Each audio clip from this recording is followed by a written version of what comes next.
Your financial success is deeply influenced by your habits. It doesn't matter how intelligent or talented you are. Bad habits keep you from reaching your full potential. If you aim to reach the coveted 10K a month income mark and beyond, you must identify and eliminate the habits that derail your progress. I spent years squandering my potential due to detrimental habits I developed in my early 20s. Through my journey, I've pinpointed 5 key habits that were holding me back. Habits that many young men lost in life struggle with. By addressing and correcting these habits, I was able to transform my life, achieving financial freedom and live anywhere I choose to be. Today, I've been able to surpass the golden 10K a month milestone across multiple business models, all thanks to eliminating the 5 habits that were detrimental to my growth, which I will outline today. In this video, I'll share these critical insights with you. You'll learn how to avoid the mistakes I made as a young man and set yourself on the path to achieving your financial goals and living the life you've always dreamed of. And stay tuned for bad habit number 5, because it's the habit that hurts people the most. The first bad habit that I had that was limiting my growth, limiting my ability to make money, was I would focus too much on theory, on reading books on how to get rich, watching YouTube videos on how to get rich. I went to college to study business to learn how to go rich. I was so focused on theory that I actually forgot the most important part: implementation.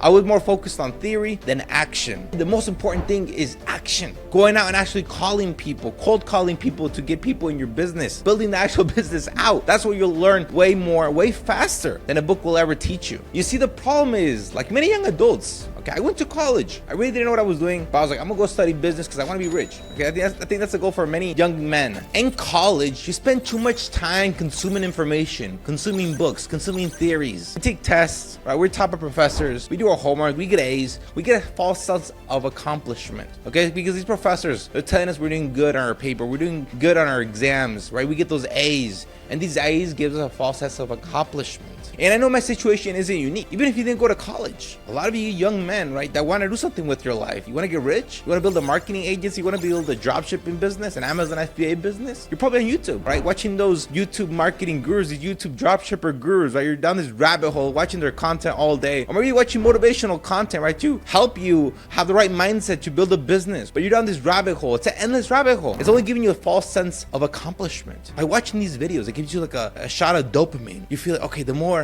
motivational videos I watch, the more sales videos I watch, the more marketing videos I watch, okay, it's gonna better prepare me. Yes, it's gonna better prepare me, right? Nothing beats action. That's what you're gonna learn the most. You wanna learn sales? Cold call 100 people. You learn more about sales there than reading 1,000, 10,000 books on sales. Real growth happens when you put theory into practice and actively work on your business. Just do it. The second thing keeping you poor is you drinking and partying. I'm putting these two together just because they complement one another. Drinking and party consumes valuable time. Remember, there's always an opportunity cost. The afternoons to evenings spent drinking is time wasted. And don't get me started the next day when you wake up all hungover. You can't do work like that. And I understand, right? As a young adult, you want to have fun. You only live once. You want to live life to the fullest. You have no kids. You have no family to maintain. You have no obligations. You're never going to have as much time freedom as a young adult, right, as now. Now, I'm no party pooper. If you want to go out and have fun, do it, okay? I'm not stopping you. No one's stopping you. But don't go regretting in your 30s, 40s that you didn't build something for yourself. Just think about your priorities. You want to be rich, but you have a party lifestyle, one where you drink and party 24/7. I don't think you want to be rich, because your priority is drinking. Your priority is partying. Your priority is showing your actions. So don't be telling people you want to retire, mom, because your actions say otherwise. Now, of all the bad habits, the worst one I had was my alcohol addiction. Okay, I call it an addiction because that's what it is. Okay, as many young men, I said I can control my alcohol intake, but I couldn't. Why? Because every weekend I would look forward to the partying and drinking I would do. Even after college, that's all I lived for. Partying and drinking, partying and drinking. This was an escape for me. My alcohol addiction diverted me from my goals. And I understand you. It's not that we really like alcohol, but it's an escape. It's an escape from our reality. It's a way to numb our pain, to numb the expectations of others on us. But I can assure you, alcohol is not the solution. Partying is not the solution. It gets you nowhere. Your drink buddies, can you count on them? Are they really your friends, the people you go out and drink with? Think about all the people you used to drink and party with in college. Where are they now? Do they care about you? Of course not. Those aren't true friends. I'm 26 now. I lost so many years of my life drinking and partying.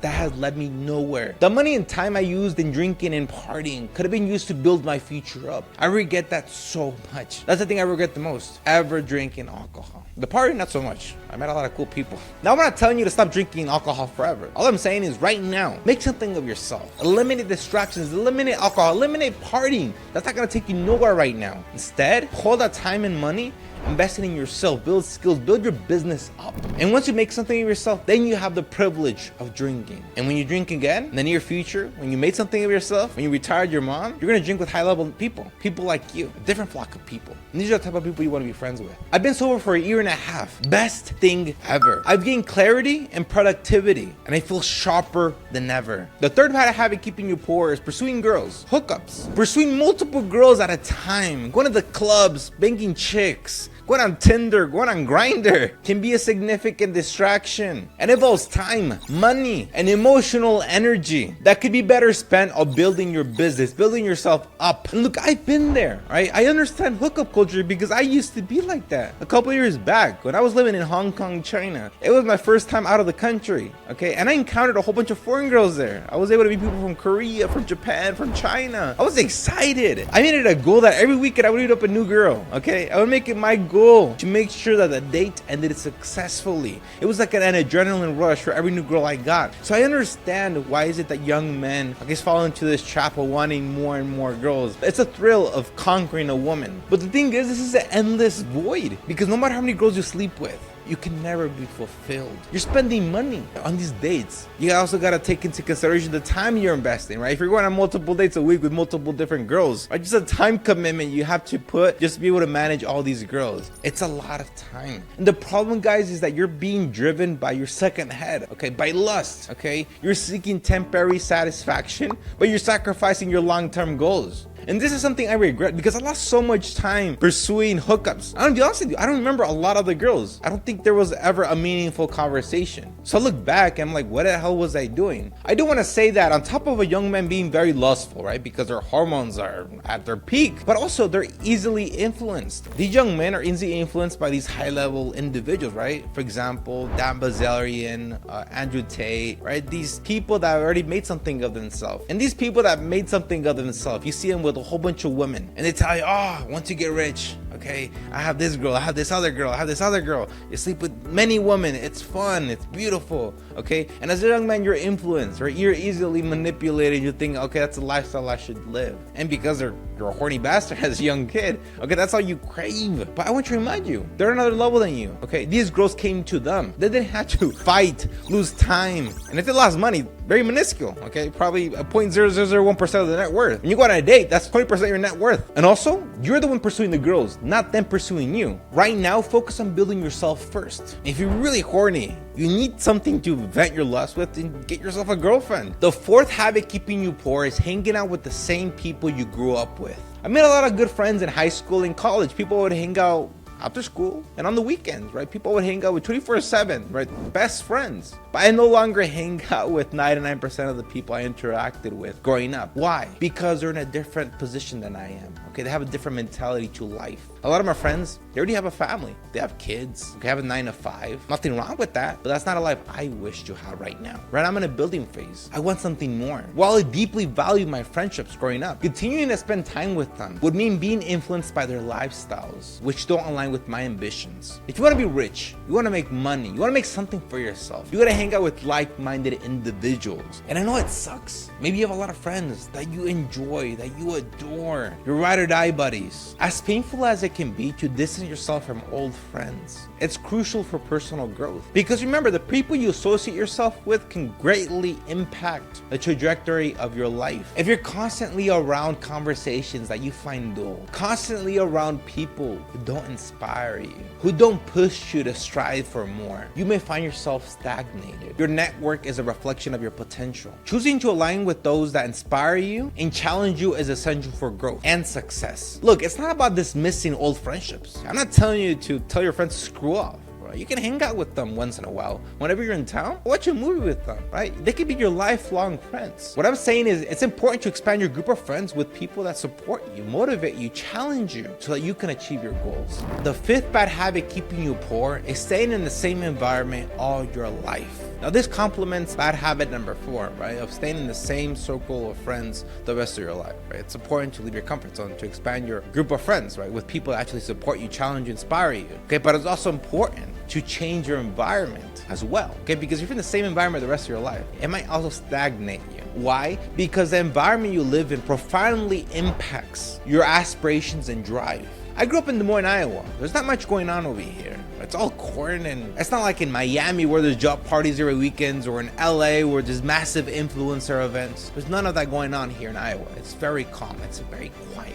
It's a slower paced lifestyle. While there's nothing inherently wrong with living in Des Moines, Iowa, I love it. My family's here. I enjoy every second of being here. The only issue that could arise with living in this type of environment that doesn't have much going on is that the environment doesn't offer much inspiration or push to aim higher. If you never encounter examples of extraordinary success, or if you've never seen real money before, it's challenging to visualize or strive for it. Growing up in Iowa, the idea of extreme wealth, like owning a Lamborghini or a yacht, a private plane, felt distant and almost unattainable. Because in Iowa, there's no flashy people with a Lamborghini or people flying in for a private plane. It wasn't until I left the Midwest that my perspective completely changed. When I was 19, I lived in Hong Kong, China for a whole year, which is the financial capital of Asia. There, I was surrounded by visible signs of immense wealth. Okay, I would see Lamborghinis, Rolls Royce in every corner. Fun fact, did you know that Hong Kong has the most Rolls Royce per capita in the world? I didn't know that until I lived there. Seeing this type of success firsthand ignited my ambition and a profound inspiration within me. I now wanted a Lamborghini. I wanted a Rolls Royce as well. Seeing wealth firsthand changed my perspective because I had never seen wealth before. Because in Iowa, right, there's only cornfields. Okay, there's not much going on over there. To now living in Hong Kong, where having a Rolls Royce is a norm. I should think that having a Rolls Royce was something only the ultra elite, the 0.0001% of people could have. And seeing thousands of people with Rolls Royce in Hong Kong completely changed the way I look at money. It inspired me. Similarly, the following year when I was 20, I lived in Paris, France for a whole year. And my life in Paris exposed me to old money, exposed me to generations of wealth, and a culture of affluence that further fueled my ambitions. While in Paris, seeing all these sophisticated people dressing nicely,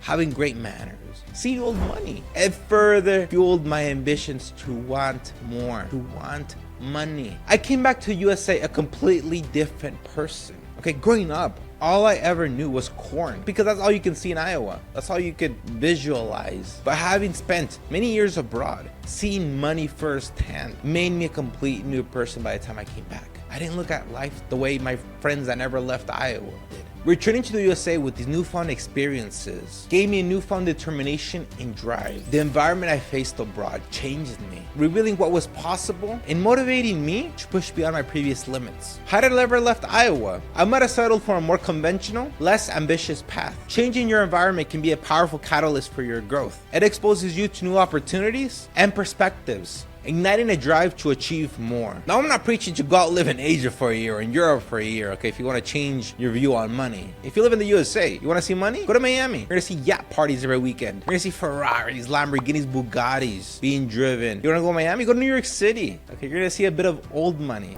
a bit of generational wealth there. So if you find yourself stuck in a rut, consider how alternating your surroundings might open your eyes to new possibilities and inspire you to reach your highest goals. And let me tell you a secret. Now that I lived abroad, now that I've seen money, that I lived that life, you never want to go back, because when you taste something, you can never go back. And it pushes you to work hard because it's something you don't want to let go of, that feeling. I've shared the critical habits that held me back and how overcoming them led to my success. Avoid the habit pitfalls I mentioned and focus on actionable steps that will propel you forward to your financial goals. By having the right changes, you could achieve the golden 10K a month income milestone, or even bigger, 100K a month, and create the life you've always dreamed of. Remember, you're only one habit away from changing your life completely.